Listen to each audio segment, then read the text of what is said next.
Meanwhile, more than 140 media organizations have called on Israel to lift its ban on international journalists entering Gaza. An open letter shared by the Committee to Protect Journalists and Reporters Without Borders has described the restrictions as unprecedented in modern warfare. The letter, signed by media outlets including the BBC and CNN, also demands full protection for Palestinian journalists reporting from Gaza. Many news outlets rely on footage provided by local reporters operating under extreme conditions. Jonathan Dagher is the head of Middle East desk at Reporters Without Borders. Welcome to DW. Just explain why it's so important to allow foreign journalists into the Gaza Strip.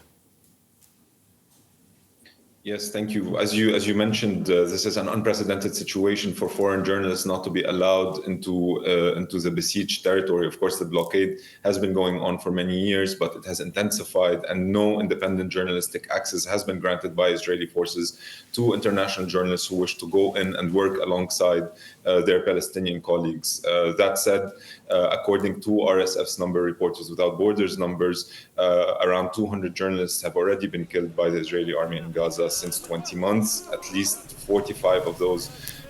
For them, we have enough elements that show they were targeted or killed for their work.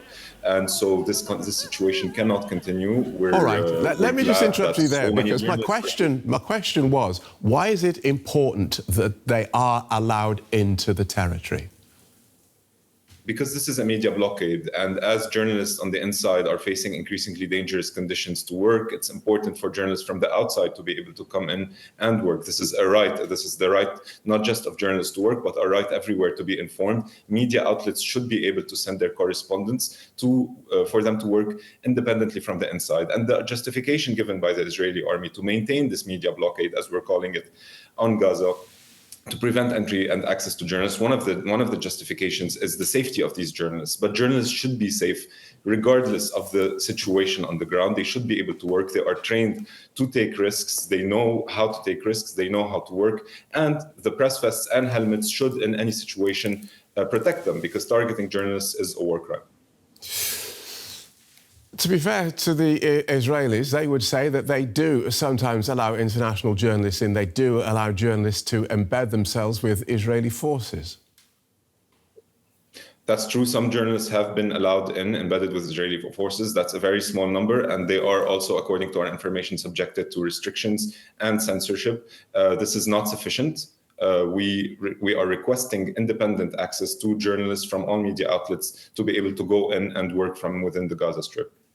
If the safety of journalists is not why Israel is doing this, then what do you believe the real reason is?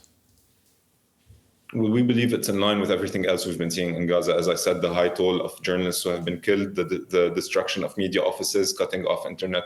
The objective is to isolate Gaza by isolating its journalists and its press corps. And this is why we're calling it an information blockade. And I would like to say that this is dangerous for populations everywhere in the world, and their right to have access to free, independent, pluralistic information from the Gaza Strip. This is the staple of our democracies. Public opinion has the right to be informed properly about the situation. Okay. And if a media blockade perdures, then we open the floor to propaganda from all sides, and that is very harmful for democracies and the right to be informed around the world. There are some journalists still operating from the territory, Palestinian journalists. Tell us about the obligations that Israel has to protect them. International conventions and international law are very clear in that journalists are civilians, media outlets are civilian institutions as long as they're being used for journalism, and therefore targeting civilians according to the Geneva Conventions is a war crime. Every authority in the world, every army in the world, especially in conflict zones, has the duty to prevent not to target journalists, first of all, but also to ensure the safety of journalists, especially journalists who are visible, who are working on the field, who have been identified. Some of these journalists have been working for 20 months in Gaza, but they still receive defamation campaigns. They still are threatened, and also they still risk losing their lives every day. There's also, we've called on the UN Security Council in the past to apply the resolution 2222, which specifically, it doesn't just speak about journalists, about civilians, it doesn't just speak about civilians, it speaks more specifically about journalists and the responsibility to protect them. And these laws, these international regulations have been put in place specifically for situations like that. Thank you for joining us, Jonathan Dagher from Reporters Without Borders. Thank you very much.